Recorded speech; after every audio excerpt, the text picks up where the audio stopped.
Assalamu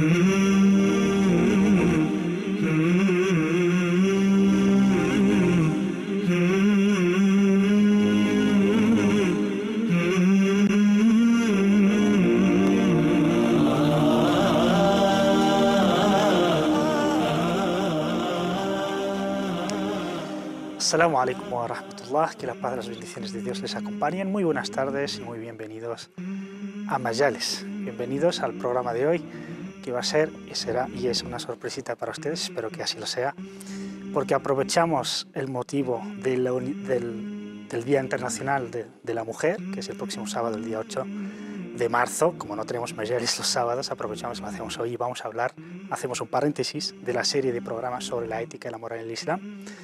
Vamos a hablar de los derechos de la mujer en general y de la mujer en el Islam en particular. Como bien saben ustedes, el Islam es estigmatizado y es acusado de muchísimas cosas, y entre las cuales la discriminación de la mujer, del machismo, etcétera, etcétera. A lo cual hay también respuestas que dicen que no es así. En el programa de hoy vamos a averiguar si es verdad que esos prejuicios o esas acusaciones son reales o no, y si no lo son, veremos el porqué, la argumentación. Así que el programa de hoy va a ir justamente de eso, los derechos de la mujer.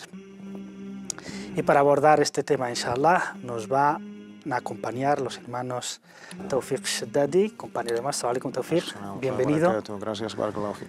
Y por primera vez en Majales, esperemos que se repita también muchas veces, a nuestra querida y estimada hermana Tamara Sebastián. Alaikum Tamara, bienvenida. Alaikum salam wa rahmatullah, un placer. Tamara, como bien saben, es traductora jurada, además de colaboradora de varias entidades y ONGs aquí en Madrid y también de la Asociación Sociocultural Onda. Vamos a hablar así del tema de la mujer, y os he dicho que hay muchísimos prejuicios, pero hoy los vamos a intentar dejar bien claros. Y ustedes también pueden participar, como de costumbre, desde sus casas, aportando ideas, respuestas y, por qué no, también preguntas, como suelen hacer. Y pueden hacerlo a través del teléfono, llamando al número 911 730251, 911 730251, y si lo hacen desde fuera de España, pongan el prefijo 0034. Lo pueden hacer también a través del email del programa, majalis@cordobainternacional.tv, y también a través de nuestra página en Facebook, facebook.com/majaliscórdoba. Así que vamos a empezar a la barakatillah, inshallah. Bueno, lo primero que se nos sugiere, ¿no? Es decir, si hablamos del Islam, los derechos de la mujer, etcétera, ¿existen derechos como tales de la mujer en el Islam? Empezamos por nuestra invitada. Pues gracias, hermano Hussein. Bismillahirrahmanirrahim. Allahumma salli ala Muhammad wa ala ali Muhammad. En efecto, existen derechos como tal en el Islam de la mujer. Han sido proclamados por Allah, por Dios a viva voz en su libro, su último testamento, el Corán. Y podemos encontrar una gran referencia a estos derechos en la diferencia que hace el Islam con la época anterior a la que vino, ¿no? Vino en una época de dificultad para la mujer, vino en una época en la que la mujer estaba privada de palabra, se veía como un mero objeto, se la utilizaba en la época de la ignorancia en la península arábiga, y en esa época las mujeres no tenían muchos derechos, que digamos, y además se las utilizaba para los fines más bajos de la humanidad, ¿no? Uh-huh. Entonces el Islam vino a proclamar una libertad que parece mentira que haya proclamado en estos tiempos, porque parece que estamos un poco amnésicos, pero sí que es cierto que sí que vino en aquel momento y con un gran mensaje. La mujer y el hombre son iguales en derechos, la mujer empieza a participar en temas políticos, sociales, etcétera, además de participar en la vida familiar, que también había sido privada de ello, ¿verdad? Entonces ya no tenía derechos ni siquiera con su marido, a pesar de tener una grandísima inteligencia, porque la mujer de aquella época estaba dotada de una grandísima inteligencia, lo cual hemos podido ver en las personas de las compañeras del profeta, sallallahu alaihi wasallam, más adelante, en las mujeres del profeta, sallallahu alaihi wasallam. Y bueno, Por tanto, hay un antes y un después. Hay un antes y un después del Islam. Islam. Tawfiq, si quisiéramos hacer esa comparación, ese traslado, esa transformación que ha habido primero Arabia y luego el resto del mundo, ¿qué ha supuesto el Islam en comparación con la época preislámica? Bismillahirrahmanirrahim. Alhamdulillah, salatu wassalamu ala rasulillah wa ala alihi wa sahbihi wa man walah. En el nombre de Allah, el clemente, el misericordioso, alabado sea Allah subhanahu wa ta'ala, paz y bendiciones sobre su último mensajero, el profeta Muhammad sallallahu alayhi wa sallam. Al hablar del Islam y sobre todo de un tema tan importante que es la mujer, y tú has mencionado muy bien que es el estigma o donde quizás se ha intentado pues atacar a nuestra amada y querida región islámica, aunque los datos estadísticos pues están diciéndonos totalmente lo contrario. La religión con más auge, con más adeptos hoy es la región islámica. Y dentro de estas personas que han abrazado el Islam, pues las cifras nos indican que las mujeres mucho más que los hombres. Esta religión pues menosprecia a las mujeres porque aceptan esta religión islámica. A nivel un poco pues, histórico, siempre se ha abordado el tema de la mujer de una manera clásica. Yo la verdad no soy muy partidario de este tema. Al hablar de la mujer siempre, antes y después. Es un tema que ya, la verdad, es un clásico que hay que renovar, hay que reformarlo. Abordar el tema de la mujer como un sujeto que es fruto de una sociedad. La mujer no es algo extraño de la sociedad. Si la sociedad va bien, la mujer va bien. Si la sociedad no va bien, la mujer, el hombre, el niño, todo el mundo va mal. Pero escuchamos mucho que la culpa siempre es de la mujer. Si la sociedad va bien es porque la mujer está bien. Y si la mujer ya hay mucha corrupción y mucha inmoralidad, es culpa de la mujer. Siempre la mujer... Datos del PNUD, de las Naciones Unidas, que la pobreza es femenina, el maltrato, el acoso sexual, la igualdad de sueldos aquí en un país nuestro como España, todos estos. Pero, sin embargo, quizás si hacemos un estudio comparativo, aunque a veces las comparaciones no son muy lógicas y a veces quizás no son muy científicas. La mujer quizás desde los primeros días de la civilización humana, pues en la concepción pues, ya bíblica, quizás ahí donde desde el primer momento ya hemos tratado a la mujer con un maltrato, según mi humilde punto de vista. La mujer ha sido pues, dependiente del hombre desde el primer día, desde la concepción incluso, de la creación del hombre como hombre y la mujer como mujer. Un tal, no sé, subordinada de la costilla de Adán. Y esto ya desde el primer día se supone, pues la verdad, una desigualdad, aunque reconozco que este concepto ha pasado lamentable a nuestra cultura islámica, que no es quizás lo debido y lo correcto. Allah ha creado a Adán del barro y lo mismo ha creado a Eva del barro, con todos los respetos. Y de ahí, pues, el concepto en la cultura o la civilización griega romana era un objeto, que es la reflexión. Romana, persa, hindú... No, esperemos, era un objeto, incluso servía como un objeto sexual, incluso en los templos. Era un concepto religioso, pero la mujer, entre comillas, con todos los respetos, pues prostituta en los templos.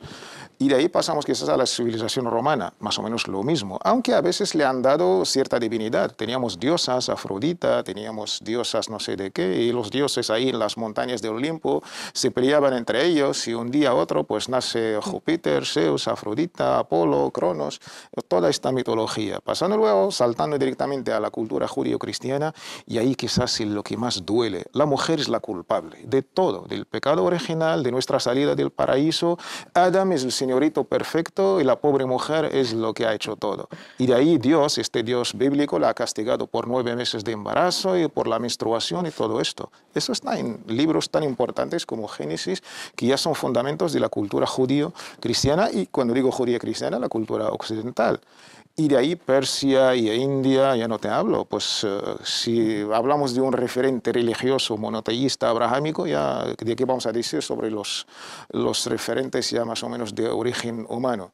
Saltamos a la Prearabia, como bien ha mencionado la hermana pues Tamara, pues era una situación penísima. Incluso el Corán habló de ella en varios pasajes. Ciertos pueblos o tribus árabes incluso enterraban, no todos los árabes hay que corregir, ciertos pueblos o tribus pues enterraban sus hijas vivas, porque significaba para ellos pues quizás la vergüenza o ciertos conceptos antropológicos y culturales. Si así hacemos esta lectura comparativa y luego vino el Islam, como si vamos a presentar el Islam como el Salvador, como el mejor, como voy a definir bien esa transformación. ¿El Islam supuso un corte cultural o es la situación de la mujer que ha vivido Arabia es una evolución natural que con o sin el Islam habría sido igual.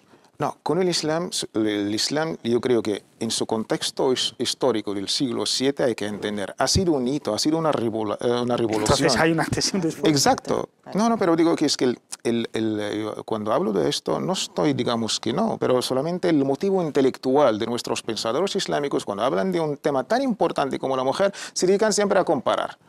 Y como se está viviendo en una torre de marfil, en nuestra realidad islámica actual, política, económica, social de nuestras mujeres musulmanas, la verdad nos quedamos siempre viviendo en un pasado dorado. Uy, el Islam ha dado, el Islam. ¿Y dónde están los derechos de esta mujer musulmana? No hablo de otras mujeres. Exacto. Incluso dentro de hasta pues asociaciones islámicas y muchas cosas, pues quedamos bastante cortos. El Islam, la verdad, en este siglo VII ha sido una revolución, ha sido un cambio. Ha sido para mí como un paradigma cultural en todo.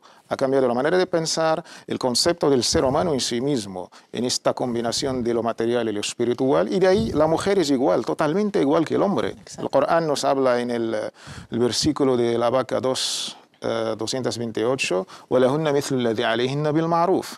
Las mujeres tienen los mismos derechos que los hombres.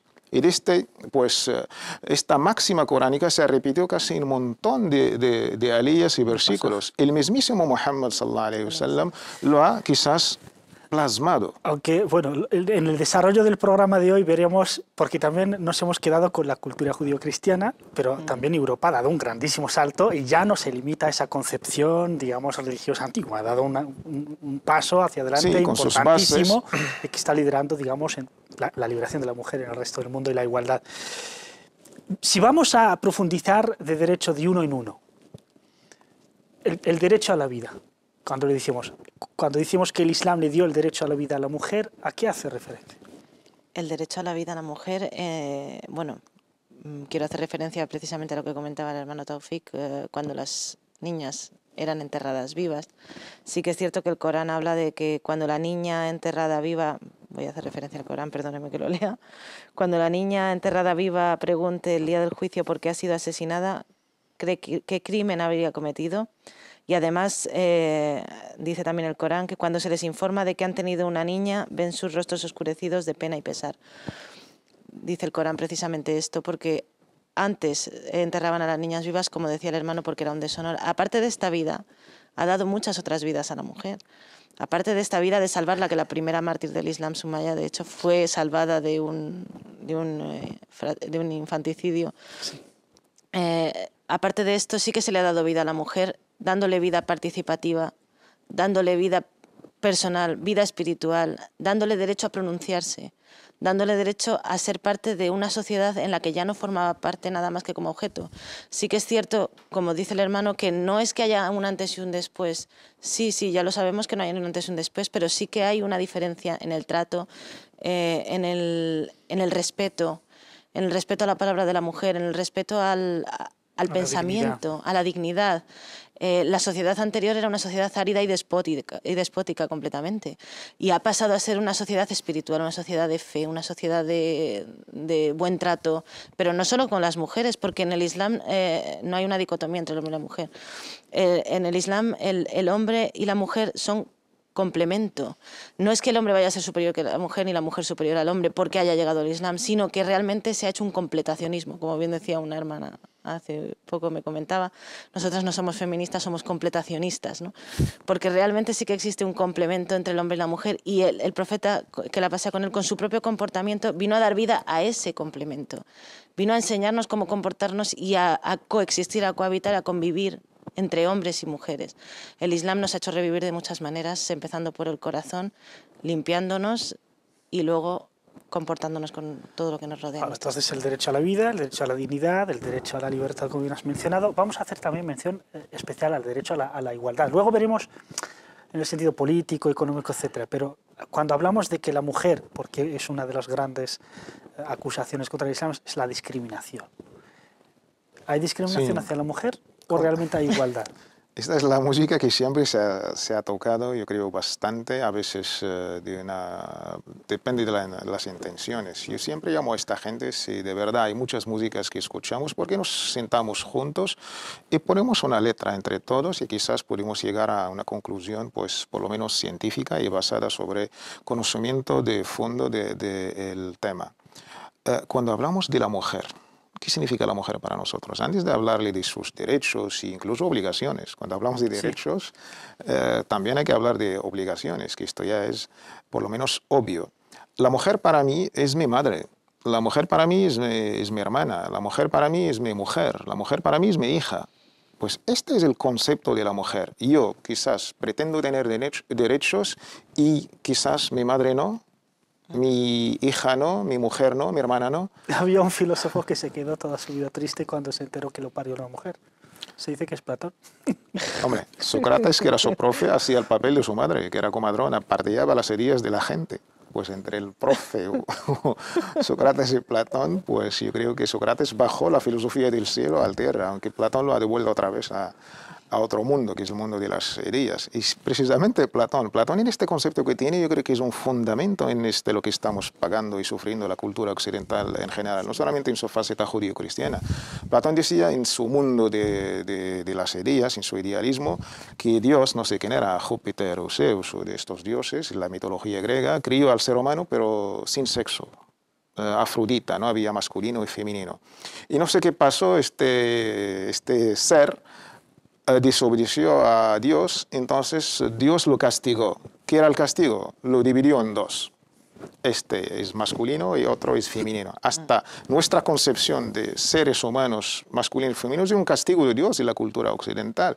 Y de ahí tenemos que ir vagando en la vida, en el mundo, para buscar a nuestra otra mitad, para volver al mundo de las ideas. Y de ahí lo que llaman aquí la cultura del consumo capitalista y el amor. Hay que caer en el amor.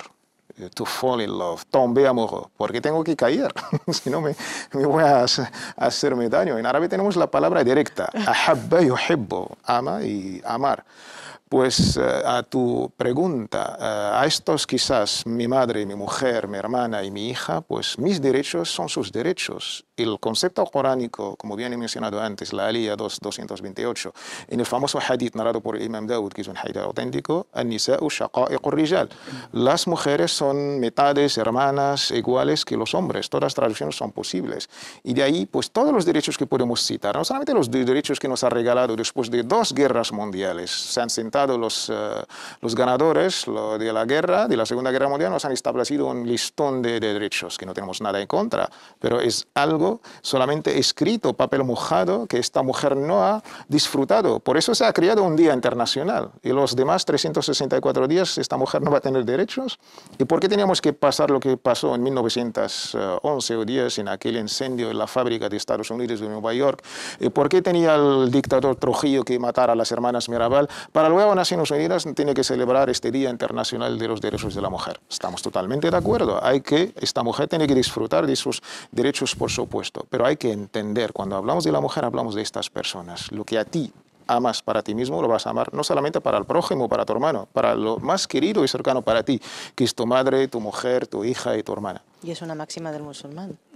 No, y de Jesucristo y de la Biblia. Que quieras para tu hermano lo que quieres para ti mismo. Uno de los 10 mandamientos. Así es. Les recuerdo el número del teléfono, 911 73 0251, 911 73 0251, pero también pueden mandarnos SMS al 25588, 25588, con las iniciales CTV, espacio y su pregunta. Aprovechando y hablando de los SMS, nos han llegado un par de preguntas. Te voy a trasladar la primera porque es curiosa y las dos tienen que ver con la mujer, pero bueno, la primera nos dice si en el Islam la mujer puede hacer deporte. ¿La mujer puede hacer deporte?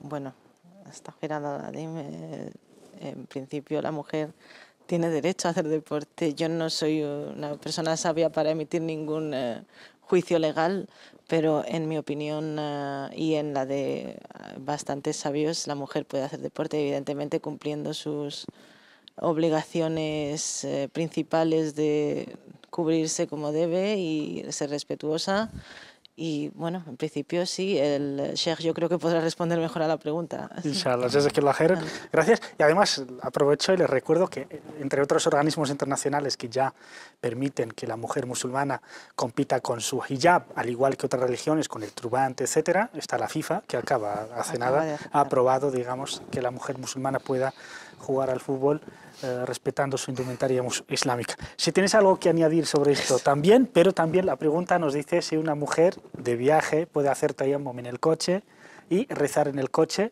El otro día vino la misma pregunta para el hombre y dijimos que no, porque hay estaciones, pero dice que hay sitios en donde la mujer no puede, digamos, no tiene acceso al agua para hacer wudu. Pues una pregunta interesante y la verdad es muy frecuente en nuestras hermanas y nuestros hermanos, a los dos. Lo que ha dicho la hermana, la verdad que es, en el Islam pues no hay que separar hombre y mujer y tener una mentalidad un poco así segregada en nuestras cabezas.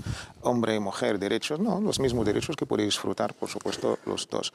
Nos cuenta el imam Ahmed en su Musnad, en un hadith sahih, en la batalla del Mustaliq, una de las batallas, el profeta Muhammad sallallahu alaihi wasallam estaba con su mujer Aisha, radiyallahu anha, que Allah esté complacido con ella. Y mira lo que ha hecho nuestro amado y querido profeta Muhammad, que se supone que es nuestro ejemplo ejemplar, nuestro uswa hasana. No sé si los musulmanes lo van a seguir en esto. Dejó hasta que se adelantó el ejército y se quedó atrás, él con su mujer Aisha. Le dijo, Aisha, vamos a hacer una carrera, vamos a correr. ¿Quién va a ganar al otro? ¿Quién ha hecho esto? Muhammad sallallahu alaihi wasallam. Laqad kana lakum fi rasulillahi iswatun hasana. De verdad, por cierto, tenéis en el ejemplo ejemplar, estándar de Muhammad sallallahu alaihi wasallam, un ejemplo para seguir. Y esta vez, ¿sabes quién ha ganado la carrera? Ganó Aisha, una mujer joven, fuerte, y Muhammad sallallahu alaihi wasallam ya pasando casi los 60 años. Y después de unos cuantos años, cuando Aisha ya, con el tiempo ya tal, ganó un par de, con todos los respetos, un poco de unos cuantos kilitos, y le dijo, mira Aisha, pues ven, lo mismo, vamos a hacer una carrera. Pues esta vez, ¿quién ha ganado? Pues ganó el profeta Muhammad sallallahu alaihi wasallam. Y dijo, esta por la otra. Estamos empateados. Esto para contestar a la pregunta. Con vuestro permiso, tenemos con nosotros al teléfono a la querida hermana intelectual Jaratullah Muturiol. Assalamu alaikum, Jaratullah. Wa alaikum salam, rahmatullah. ¿Qué tal? Jaratullah es islamóloga, académica, escritora de varios libros, a la que tenemos el honor de recibirla en este programa. Te queríamos preguntar, ya que y además tienes varios libros sobre los derechos humanos en el Islam, sobre los derechos de la mujer, queríamos preguntarte sobre, digamos, cuál es la aportación del Islam a la mujer teniendo en cuenta la perspectiva histórica antes y después. Bueno, sabemos que nuestra historia viene de mucho tiempo atrás, muchos siglos atrás. Llevamos 14 siglos siguiendo este din, los musulmanes, el camino del Islam, y con la llegada del Islam, evidentemente, la mujer, aunque aquí a mucha gente le pueda parecer extraño, insólito y contradictorio con sus creencias, ¿no?, o con los estereotipos que se están manejando, asumía un rol igualitario con el hombre gracias a la llegada de este din en el camino de Muhammad, en una sociedad que hasta entonces había demostrado claramente un menosprecio a la mujer, ¿no? Entonces, el principio, yo creo que todo reside en el principio básico del Islam, que es el adab, ¿no? Dice que le preguntaron al profeta qué es el Islam y él respondió, el Islam kulluhu adab, ¿no? En el Islam todo es adab. Imaginaros, el adab es la cortesía, la delicadeza máxima con todo, ¿no? Con el trato con todo, con toda criatura, con todo ser vivo. Tenemos que hacer salaha, tenemos que ser salijines, ¿no? Hacer reformas o mejorar nuestro mundo en lo que podamos o tratar todas las cosas de la mejor forma posible. ¿Cómo no se iba a hacer eso desde esa mentalidad y desde esta sensibilidad? ¿Cómo no se iba a practicar eso hacia la que en ese momento, con la llegada del Islam, se convierte en hermana del hombre? una persona que era de segunda categoría, por el hecho de pertenecer al sexo femenino, de repente se convierte en hermana del hombre. Somos hermanos entre nosotros los musulmanes, ¿no? Entonces, tenemos también un ejemplo, para no extendernos, en la primera persona que se hizo musulmana, que fue una mujer, y era Jadilla, ¿no? La primera esposa del profeta Muhammad, sallallahu alaihi wasallam. Ella creyó en el mensaje profético antes que nadie, ¿no? Y le dijo, precisamente ella convivió con él incluso antes de que le llegara al profeta la revelación, y cuando él llegó tembloroso después de la primera revelación, que no sabía exactamente lo que había ocurrido, tenía miedo, Muhammad temía que no se pudiera aceptar lo que el ángel Gabriel le había transmitido. ¿Y qué dijo ella? Para calmar sus dudas le dijo, empieza por mí antes que con todos los hombres, porque yo confío en ti, ¿no? Sí. Jadilla fue valiente, el ángel Gabriel saludó a Jadilla, ¿no? Según los hadices, y ella le devolvió el saludo diciendo paz sobre Jibril, sobre Gabriel, ¿no? Ella era una mujer valiente que rompe completamente, desde hace ya más de 14 siglos, con los estereotipos que en Occidente se tienen sobre las mujeres musulmanas, ¿no? Siempre fue valiente, una persona instruida, una persona que sabía tomar iniciativas, que tenía criterio propio, y que también se enfrentó al rechazo de los gobernantes de Meca a la propuesta muhammadí, ¿no? A la propuesta de la revelación que traía Muhammad, ¿no? La tribu de los Quraysh, que estaban en contra, ¿no? Tuvo muchos detractores y muchísimos enemigos. Y, en fin, que está muy claro que tenemos muchos argumentos y mucha historia detrás nuestro, ¿no? Para defender que verdaderamente los derechos humanos y los derechos de los más vulnerables, de las personas débiles, de las minorías, todo esto ha sido siempre una defensa que se ha hecho desde el Islam, desde los hadices, desde la revelación coránica, y contamos con multitud de ejemplos que tenemos que seguir nosotros mismos. Cuidado, antes que nadie, ¿no? Antes de intentar que nadie crea en esto, lo que tenemos que hacer los musulmanes es dar buen ejemplo y practicar las enseñanzas del Islam. Entonces nos daremos cuenta de la fraternidad y la igualdad que hay entre todas las criaturas y el buen trato que todas se merecen, ¿no? Y por qué no la mujer, por supuesto. A veces se nos dice, bueno, todo el mundo admite que hubo un grandísimo salto de la mujer y también del hombre, gracias a la revelación del Islam. Pero a veces nos dice, o escuchamos, o lo podemos leer, de que, bueno, eso estuvo bien en su momento, pero ahora estamos en el siglo XX-XXI, en la era de los derechos humanos, en la era de la ONU, del derecho internacional. Por lo tanto, eso se queda corto. Y la pregunta es, ¿este mensaje del Islam que ha liberado tanto al hombre como a la mujer hace 14 siglos sigue vigente o ya tenemos que pasar página? No, mira, a mí me parece que más que suponer que haya podido quedar obsoleto, como algunas personas pretenden decir, en absoluto. Lo que está es todavía el tema pendiente, creo yo.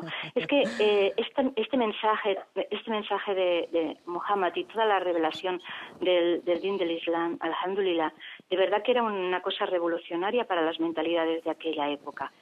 Y yo creo que costaba de asimilar el hecho de que las mujeres pudieran asumir un rol tan igualitario en esa época. Lo cual no quiere decir que nos podamos dormir en los laureles o que gracias a esa teoría con la que podemos argumentar con todo el realismo y toda la contundencia del mundo, ¿no?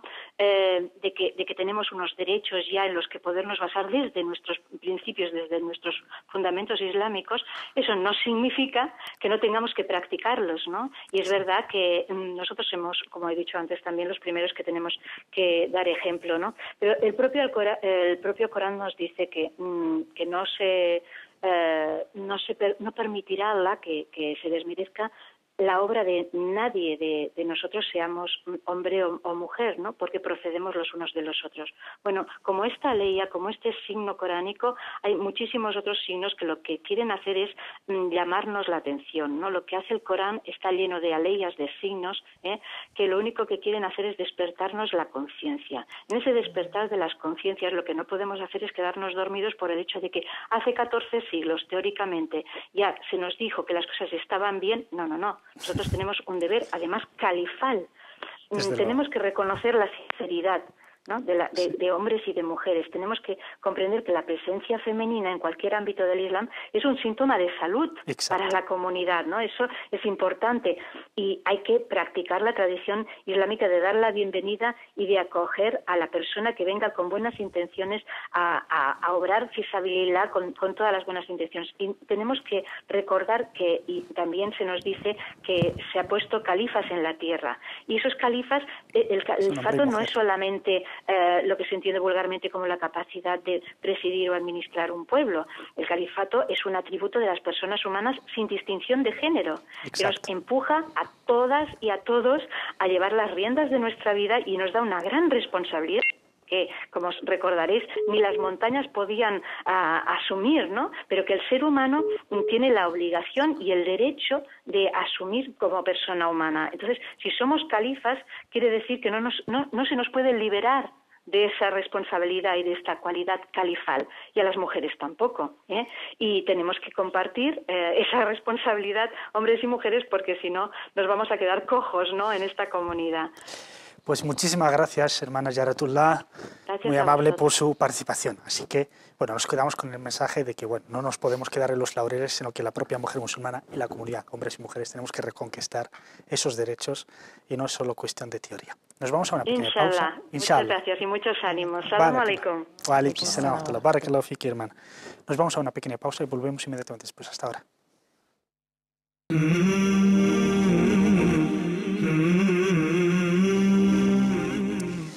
Bienvenidos de vuelta a esta segunda parte de Majalis y vamos a hablar de forma muy rápida porque el tema de las mujeres, evidentemente, de los derechos es muy extenso y profundo y no da para una sola hora, sino para muchísimas más. Pero lo importante es concienciarnos y luego, inshallah, llevar estos principios y valores a la práctica.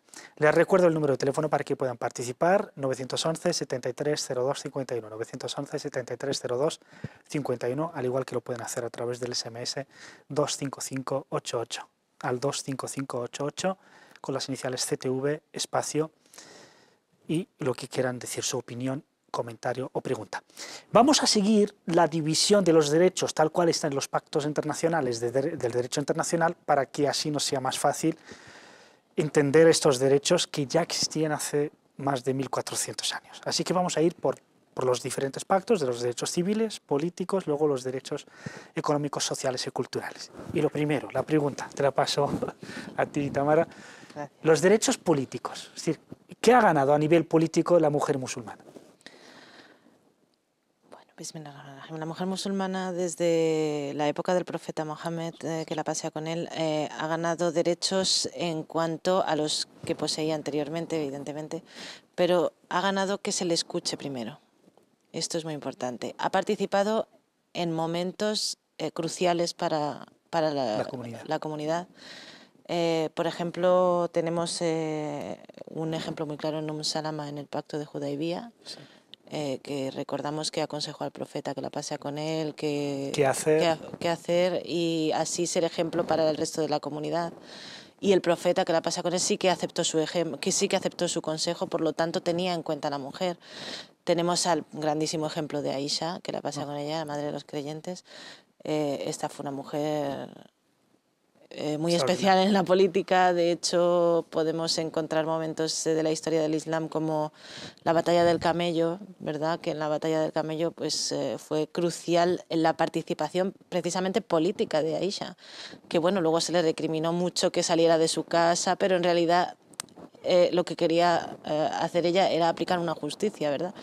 Entonces, esta mujer nos dio un grandísimo ejemplo con su participación política, diplomática, social también, y creo que el Islam le daba un papel a toda mujer en la política, un papel participativo, un papel participativo, pero inclusive en los momentos en los que se reunía con la gente en la mezquita, porque antes la mezquita era un lugar de encuentro tanto político como social, como cultural y como para seguir el camino del din, ¿no? Bueno, no quiero decir religión porque no me gusta mucho utilizar esa palabra, como decía la hermana Yaratullah, el camino del Islam, pero sí que allí participaban junto con los hombres de esos momentos de shura, ¿no? De elección, de trato político, de Incluso también de la bay'a, que es el de la pacto bay'a, entre el ciudadano y el gobernante. sí, La mujer daba bay'a al igual que los hombres. exactamente, el pacto de fidelidad, ¿no? Fidelidad.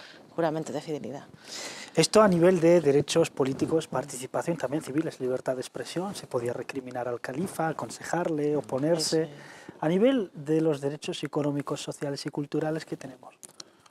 Pues desde el primer concepto que somos hermanos y somos, pues, el concepto coránico es zawjiyya, es, no sé cómo vamos a traducirlo en castellano, complementarios, parejas.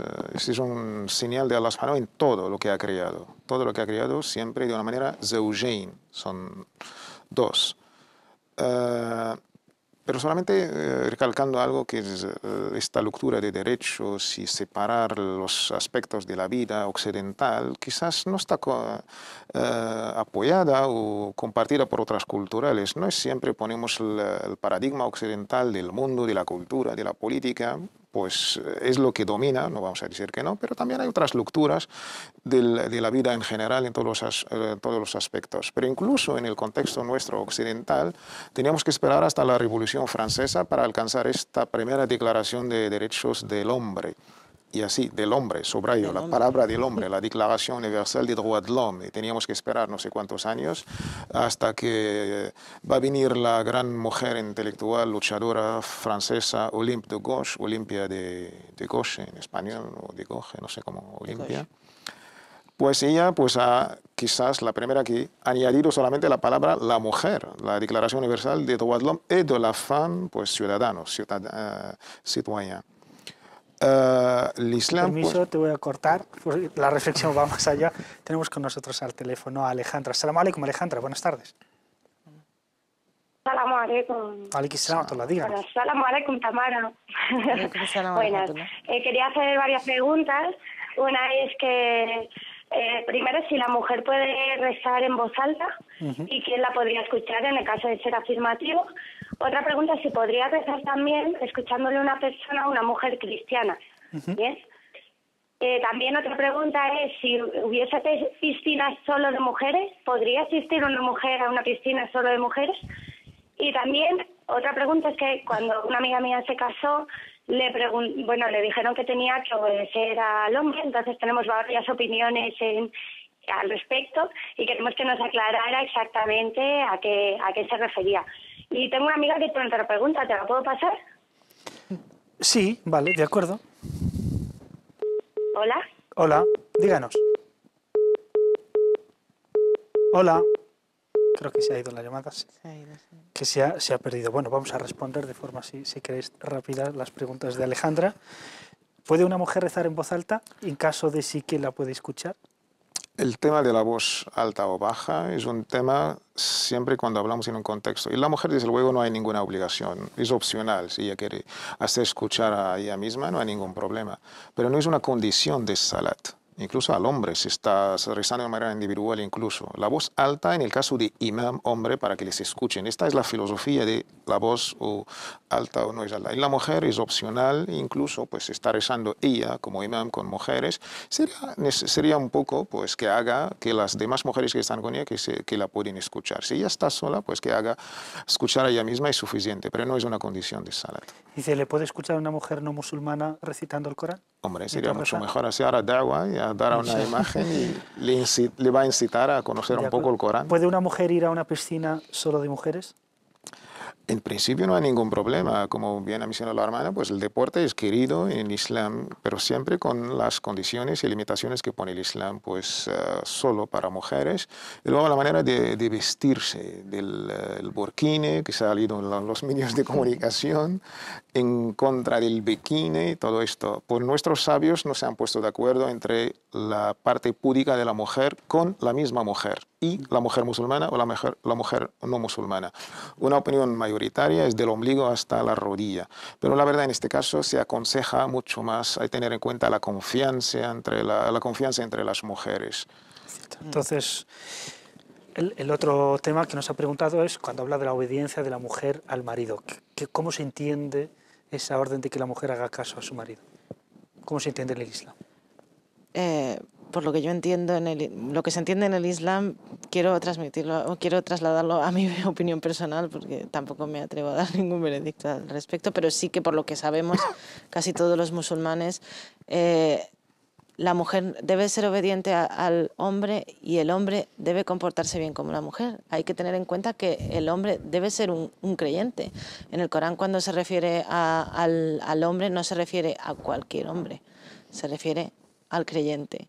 Entonces, un marido que se comporta bien con su mujer, como una mujer, no es que le vaya a obedecer a ciegas. Una mujer, tenemos los ejemplos de cualquiera de las mujeres del profeta que la pasea con él, que tenían sus celos, tenían sus más y sus menos, tenían sus cosillas, y le obedecían en todo aquello que era correspondiente al buen camino y al buen sentido islámico, hacer la ley de Dios y aplicarla en todos los aspectos de la vida. En eso hay que obedecer al hombre, pero el hombre debe de ser un hombre en el buen camino también. Tenemos con nosotros a la diputada de la Asamblea Autonómica de la Ciudad Autónoma de Ceuta, a Fátima Hussein. Salamu alaikum, buenas tardes, Fátima. Alaikum salam wa rahmatullah, muy buenas tardes. Bienvenida a Mayales. Gracias, barakallahu fik. Bueno, en contexto de que estamos hablando de los derechos políticos, civiles, y tú como política, te queríamos preguntar cómo ves la participación de la mujer en general, y sobre todo de la mujer musulmana, en la vida política, tanto autonómica a nivel de Ceuta, que conocerá muy bien, sí, como a nivel de toda España. Hombre, yo creo que la participación social en general de la mujer musulmana está en auge, está afortunadamente despertando, renaciendo en distintos ámbitos. Afortunadamente, como decía, cada vez debemos destacar a más musulmanas, lo cual es un orgullo para todas las mujeres en general, pero particularmente para las musulmanas. Bien es cierto que a nivel político aún nos queda muchísimo por andar. Parece que acabamos de despertar de ese letargo, de un largo intervalo de invisibilidad o de no participación, y alhamdulillah parece que cada vez comienza esa participación, esa visibilidad de esas mujeres musulmanas. Y creo, me atrevería a aventurar que si algo nos mueve a todas las que nos atrevemos a participar, especialmente en el ámbito de la vida política, que es bastante complicado su día a día, porque sigue siendo, por desgracia, bastante difícil compaginar todas las facetas de nuestra vida. Creo que, como le decía, que si algo nos une es la lucha por intentar romper esos estereotipos y esos prejuicios que parecen existir en nuestro país en torno a las mujeres musulmanas. Creo que todas las que participamos en política, y a mí particularmente, pues una de las cosas que más nos mueve es el intentar acabar con esa imagen de mujer musulmana víctima de su cultura, como mujer musulmana inculta, analfabetas, que es la imagen que desgraciadamente se ha intentado vender y ofrecer al exterior por parte de todo el mundo occidental. Creo que el hartazgo es lo que nos ha empujado a muchas a vernos inmersas actualmente en la actividad política. ¿Qué necesita la mujer musulmana saber, o por lo menos cómo concienciarla para que, digamos, tenga la confianza suficiente y meterse en el mundo de la política como has hecho tú? No, creo que el mundo de la política tiene que ser una participación vocacional, al menos yo así la sentí. Yo tenía muy claro que quería intentar ayudar a otras personas, concretamente de mi ciudad, porque veía muchas desigualdades, además de que veía que la imagen que se ofrecía de las mujeres musulmanas no era la imagen real que tenemos nosotras, de nosotras mismas, y en ese sentido, pues eso es lo que nos empuja un poco más a la palestra, lo que me empujó a mí a ir hacia esa primera línea de fuego, a partirnos la cara incluso, todo sea porque las que vienen detrás tengan el camino un poquito más llano y un poquito más fácil. Pero creo que si necesitamos algo es una conciencia social, una conciencia de grupo, especialmente de nuestra comunidad, de la comunidad musulmana, y que nos apoyemos, que esto no es una lucha de las mujeres musulmanas únicamente, esto debería ser una lucha de la sociedad musulmana en general, de hombres y mujeres, por mostrar cómo es realmente la cultura musulmana y cómo nuestra religión en absoluto nos impide ni nos limita a la hora de participar social, cultural o políticamente. Tengo una curiosidad. Sí. El mundo actual está diseñado, y sobre todo el mundo político, está diseñado por los hombres, es decir, por una mentalidad masculina. Sí. Y la mujer, evidentemente, encuentra cierta dificultad de meterse en este mundo y dominarlo, al igual que se sienten los hombres como, digamos, en la piscina, como el pez en el agua. Si fuera diseñado por la mujer, por una mentalidad femenina, ¿sería diferente? Bueno, creo que me va a permitir el matiz y el atrevimiento. Creo que más que cierta dificultad encontramos muchísima dificultad. Sí. Es cierto que muchas veces parece que esa igualdad teórica y la que propugna la Constitución y la que se dice muchas veces, como digo, en teoría, bueno, pues parece un tema bastante vencido, pero es verdad que a la hora de la realidad, por ejemplo, en cuanto a la participación política, hasta que no ha sido imperativo legal ese 40% mínimo de participación de las mujeres en las listas electorales, posiblemente muchas no nos habríamos visto, como decía al principio, en esa primera línea. No por falta de ganas ni por falta de apoyos, pero desgraciadamente parecía que hacía falta ese impulso y ese imperativo legal para que estuviéramos ahí. Evidentemente, como bien dice, pues el mundillo político es un mundillo eminentemente formulado por una mentalidad bastante masculina, y en ese sentido creo que las mujeres, la manera de entender las cosas de las mujeres aporta mucha empatía, aporta mucha capacidad de ponernos en la situación de otro, mucha resolución y mucha firmeza a la hora de ofrecer soluciones prácticas del día a día. Fátima Hussein, desde Ceuta, muchísimas gracias. Gracias a vosotros por vuestra amable invitación. Y mucha suerte en su carrera política. Muchas gracias, Barakallahu Fik. Gracias. Bueno, un testimonio directo del mundo de la política de nuestra hermana de Ceuta, Fátima Hussein. ¿Queréis decir algo? Sí, quería comentarte una cosita. Bueno, a todos los televidentes, que la política no es solo política o lo que creemos como política, no es ir al Parlamento y debatir lo bien que está o lo mal que está el país. Para empezar, una mujer como Fátima, ¿no? Tener que abrirse paso en un mundo de hombres no es solo que vayas a estar rodeado de muchos hombres, significa muchas cosas. Para empezar, hoy por hoy, el mundo de la política en el que la mujer está incluida no deja a la mujer mostrarse femenina, se tiene que mimetizar con el hombre y se acaba convirtiendo en un hombre.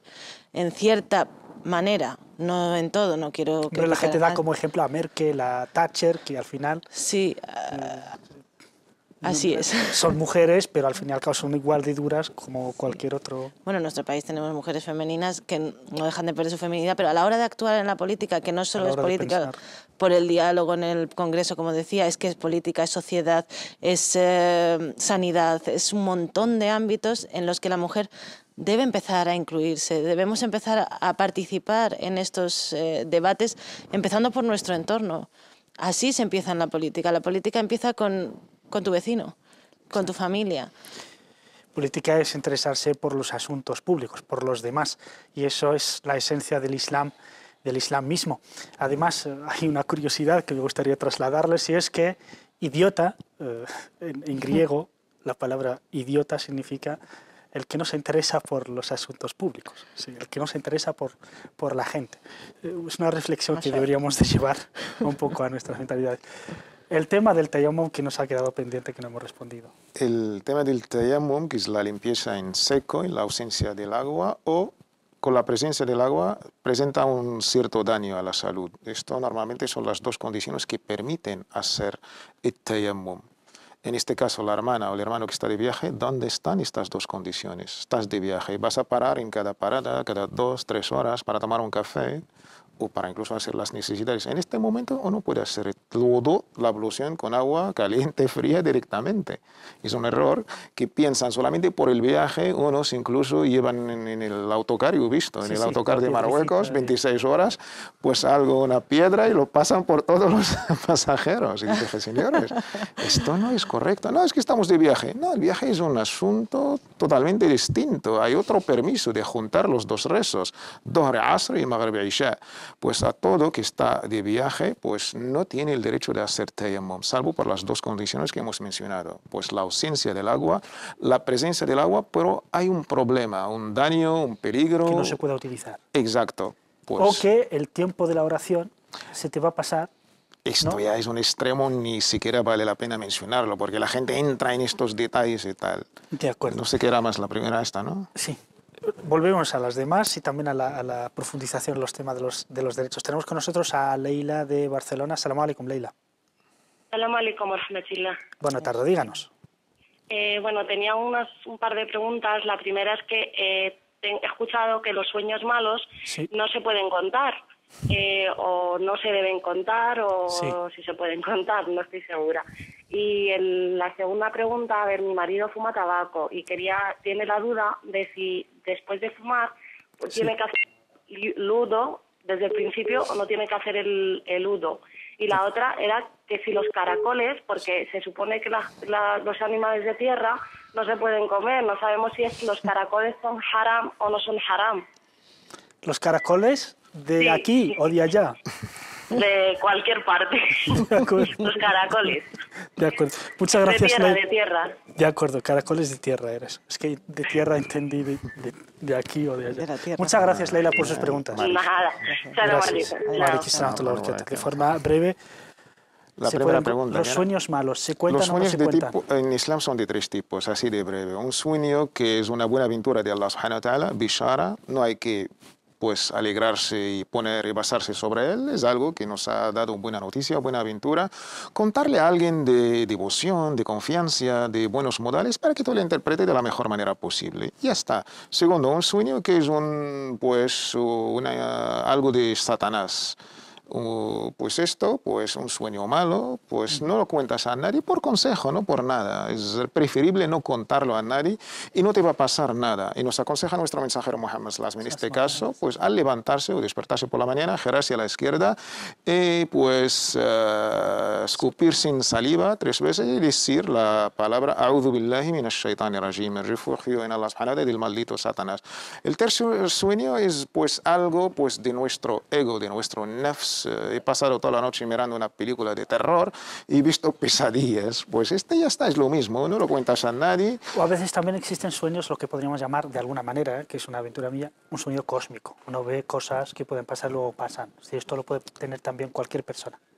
Todo el mundo, pero solamente 2 conceptos muy así generales. No hay que pues entrar en este mundo y darle más de lo que el parapsicológico y visto me va a pasar, y la gente un poco se obsesiona de una manera positiva y negativa. Es algo, incluso nosotros respetamos los sueños, ha sido pues calificado por nuestro mensajero que es una parte de 60 o 40 del mismo de la profecía, de la revelación, pero también en su sitio merecido, nada más. En tema de los sueños, si es un sueño malo, mejor no contarlo a nadie, despertarse, escupir sin saliva hacia la izquierda y decir, me refugio en Dios del maldito Satanás.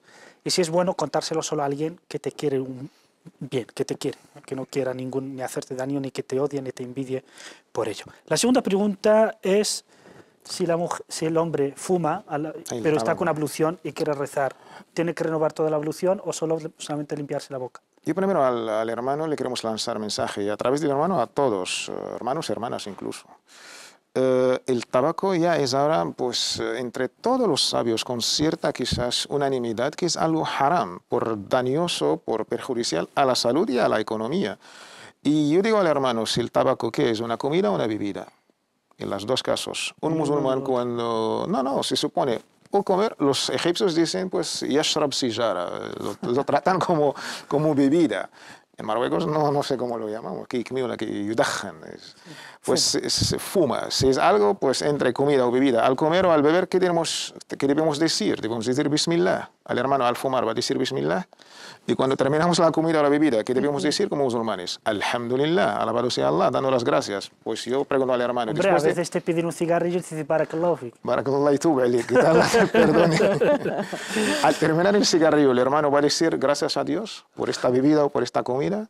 Desde niños nos han enseñado nuestros padres, incluso si encontramos un trozo de pan, quizás lo cogemos y por cultura, por tradición, lo damos un beso, no por religión. Si cuando alguien que fuma, pues del terminar, ya sabemos qué hacemos con el tabaco, lo pisamos con nuestros pies. Y lo peor cuando manda a su hijo, vete a comprarme un paquete de tabaco, pero no fumes, es malo. Para él es bueno, lo otro es que el tabaco no anula el wudu, no invalida el wudu, pero no es aconsejable por el olor que deja en la boca. La cebolla y el ajo son halal y permitidos, pero al comerlos de una manera así fresca, nos ha aconsejado el profeta Muhammad sallallahu alaihi wasallam de no ir a la mezquita. Imagínate con el tabaco. No anula el wudu, pero aconsejable de una manera por higiene, por cortesía, por educación, que deje el tabaco lo antes posible y por su salud, por supuesto. Así que no invalida, puede rezar perfectamente, no tiene por qué hacer la ablución de nuevo, pero lo suyo es que deje de fumar y en caso de fumar que digamos, se limpie un poco la boca e intente quitar el máximo posible de olor a tabaco. Por último, la pregunta es la de los caracoles. ¿Se pueden comer los caracoles? Sí, se pueden comer en la opinión mayoritaria porque son, digamos, comparados con los insectos sin sangre, tipo pues el jarad, langostino, langostas, como no llevan sangre. Incluso es curioso, esta pregunta ha sido formulada por un español, por un andalusí. Salió uno de aquí, del Andalus, España, se ha ido hasta el Medina para preguntar al mismísimo Imam Malik. Nos cuenta en el famoso libro Al-Mudawwana, y le preguntó, mira, Imam Malik, en su tierra no hay este tipo de insectos. Le preguntó, ¿esto qué es? Tenemos los caracoles del mar, que es halal por unanimidad, y tenemos los caracoles de tierra, que es la pregunta de la hermana. Que pues yo entendí tierra como país. No, según la opinión del Imam Malik, por supuesto, es halal, permitidos, y están considerados como insectos sin sangre. Y también por la qaida, por la máxima islámica, el aslu fil ashya il ibaha. El origen siempre de las cosas es halal hasta que se demuestra el contrario. Perfectamente. Hemos visto que el Islam ha sido toda una revolución en los derechos de la mujer, etc. Si viéramos la situación de la mujer musulmana en la actualidad, ¿cuál sería tu evaluación? Nuestro flagelo es la ignorancia. ¿Qué te puedo decir, hermano? La verdad que hoy por hoy la mujer en el Islam, como os decía al principio, parece que hay una pequeña amnesia de lo que realmente vino a mostrarnos el mensaje divino. Y sí que, desgraciadamente, muchas veces por cultura, muchas veces porque ha interesado patriarcalmente, la mujer ha perdido muchos de los derechos que el Islam ha venido a darle, bueno, que Dios ha venido a darles. Y vemos en aquellas épocas a mujeres como Aisha, vuelvo a recalcar en ella, que hizo una gran recopilación de hadices. Hoy por hoy, ¿qué encontramos? Una mujer sabia que está relegada a una madrasa, una mujer sabia que está relegada a una universidad, que se hace. Es un gran paso para la mujer, pero seguimos atrás en este aspecto. ¿Dónde están las mujeres que se dedican a la jurisprudencia? ¿Dónde están las mujeres que se dedican al Islam? ¿Dónde están las mujeres que se consideran útiles y hábiles para poder dar el paso? ¿Y dónde están esos varones, esos hermanos que animan a la mujer como deben, como buenos creyentes, a que den ese paso, a aprender, porque ellas están relegadas a 4 o 5 aspectos de la jurisprudencia islámica en cosas de la mujer? Por ejemplo, en sus menstruaciones, en este tipo de asuntos, y ¿por qué no en el resto de cosas? ¿Por qué no tienen cabida entre todos estos sabios? Esto en relación con los musulmanes, y ahora en relación con el mundo no musulmán, pues seguimos estigmatizadas, seguimos marcadas, pero aún así empieza a haber un cambio. La mujer musulmana tiene más interés por conocer, se relaciona bien en su entorno social, a pesar de que hay personas que están volviendo atrás, pero sí que hay un avance grande, y la mujer musulmana, teniendo en cuenta muchas de las conversiones que hay, porque también la conversión de mujeres no musulmanas está ayudando mucho al avance, a apoyar a esas mujeres culturalmente musulmanas, de tradición musulmana o nacidas musulmanas. Las están ayudando también, y se están ayudando entre ellas, están empezando a formar comunidades de hermanas, están empezando a quererse, están empezando a tratar problemas de la comunidad, sociales, etcétera, y como la hermana Fátima están en la política y en muchas otras cosas. Esperemos que sigamos avanzando para acabar con esos casos pendientes que teníamos. ¿Qué se podría hacer en 20 segundos? ¿Qué se podría hacer para solucionar, digamos, o mejorar la situación? De forma muy breve, ¿qué nos tenemos que hacer? Que la propia mujer debe también pues, llevar la responsabilidad. Es que cuando hablamos de temas de la mujer siempre tiene que venir el hombre, el intelectual, el teórico. La mujer tiene que ser consciente de su situación y trabajar codo a codo con el hombre, y quizás también haciendo una lectura verdadera de nuestros textos sagrados islámicos dentro del ijtihad, un esfuerzo intelectual, la reforma, el islah, y también pues, el tajdid, reformar todo lo que ya se ha olvidado por la historia. Hemos tenido harim en nuestra historia islámica desde el siglo V, hemos tenido. Hasta hoy hay países, pues, entre comillas, musulmanes. La mujer no puede votar, no puede ser candidata. Pues yo creo que son 3 conceptos de hacer nuestro Islam, pues, adaptado, contextualizado a nuestra sociedad, con una lectura, pues, del libro y la sunna, y haciendo el islah, una reforma de nuestra sociedad, con dos herramientas muy útiles, el ijtihad o el tajdid, un esfuerzo intelectual y una reforma de estos mismos textos para adaptarlos, inshallah. Nos quedamos con eso. Muchísimas gracias, Tawfiq. Muchísimas gracias, Tamara, por haber respondido a nuestra invitación. Y a ustedes decirles que realmente el Islam fue revelado por Dios para liberar al ser humano, hombre y mujer, para liberarles de su ego y del ego de los demás, para que únicamente sean sumisos a Allah subhanahu wa ta'ala. He ahí la verdadera liberación, he ahí la verdadera libertad. Nos volvemos a ver, inshallah, el próximo lunes, como de costumbre, a las 5:30 con un nuevo tema. Sean felices y hasta entonces que Allah les guarde y bendiga. Cuídense mucho. Assalamu alaikum wa rahmatullahi. Buenas tardes.